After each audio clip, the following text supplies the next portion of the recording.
Bismillahirrahmanirrahim. Assalamualaikum warahmatullahi wabarakatuh. Sahabat-sahabat dan teman-teman yang saya hormati sekalian, kembali lagi dalam My Ramadan season yang kedua ataupun musim yang kedua, dan insya-Allah saya akan menjawab beberapa soalan yang menarik perhatian dan juga menjadi perbincangan di kalangan masyarakat Muslim di Malaysia. Antara yang pertama adalah, adakah niat puasa itu dalam bahasa Melayu, adakah ia sah ataupun ia boleh? Pertama, sahabat-sahabat, Nabi SAW menyatakan bahawa innamal a'malu binniyat, dalam hadis yang diriwayatkan oleh Imam Al-Bukhari, semua amalan itu akan diukur dan dinilai berdasarkan kepada niat. Ia merupakan rukun dalam hampir keseluruhan ibadah yang ada di dalam Islam. Maka niat merupakan satu perkara yang sangat-sangat penting. Namun persoalannya, di manakah yang perlu kita lafazkan ataupun kita tetapkan niat tersebut? Maka para ulama menyatakan an-niyatu mahalluha fil qalb. Adapun niat itu tempatnya adalah di dalam hati dan dalam perasaan dan jiwa kita. Maka lafaz-lafaz yang dicadangkan ataupun yang diajarkan di sekolah ataupun di kalangan para sarjana adalah bagi membantu kita menetapkan di dalam penetapan niat yang ada di dalam hati.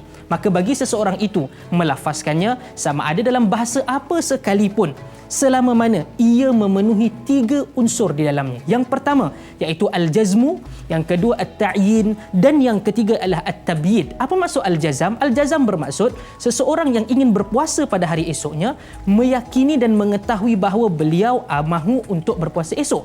Dia tidak ragu-ragu, itu al-jazam, dia yakin. Kedua, at-ta'yin.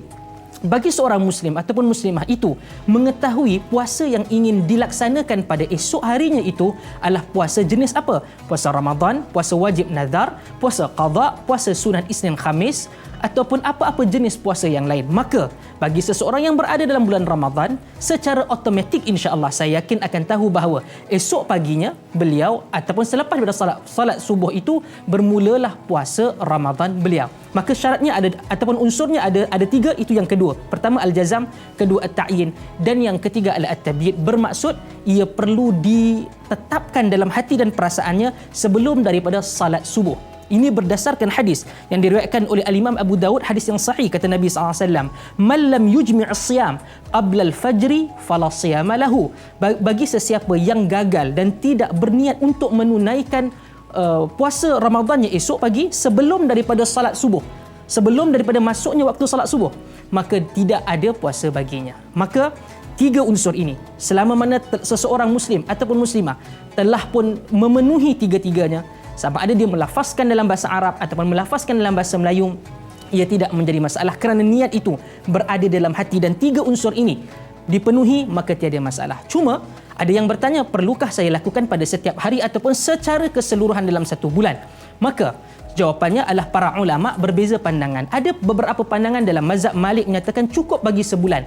Bila telah pun diwartakan ataupun diumumkan bahawa pada mungkin 23 Mac ini akan bermulalah 1 Ramadan 1444 Hijrah, maka secara automatik dan jiwa kita for the whole month, keseluruhan bulan tersebut, saya akan menunaikan puasa bulan-bulan Ramadan. Namun pada pandangan jumhur ataupun majoriti, mereka menyatakan ia perlu dilakukan pada setiap malam. Ia perlu dilakukan pada setiap malam. Ia perkara yang mudah, ia bukanlah perkara yang begitu susah.